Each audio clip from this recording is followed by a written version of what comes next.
তো চলে এসেছি নানির বাড়ি বা নানি শাশুড়ির বাড়ি। প্রথম আসলাম। আমি এর আগেও অনেকজনের বাড়িতে গিয়েছি, সময় অনেক ভিডিও করার। আজকে নানি বাড়িতে আসলাম দাওয়াত খেতে। তো ভালোই, আমাদের বাংলাদেশে কখনো এরকম এখন শাশুড়ির বাড়ি আপ্যায়ন খেয়েছে, এখন নানির বাড়ির আপ্যায়ন খাবা কিরকম লাগে দেখাবা সবাইকে।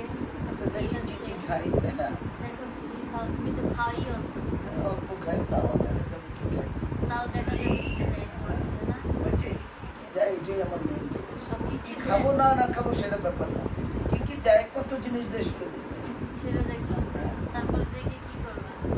এটা বলতে পারবো নানি বাড়ির আপ্যায়ন হয়েছে।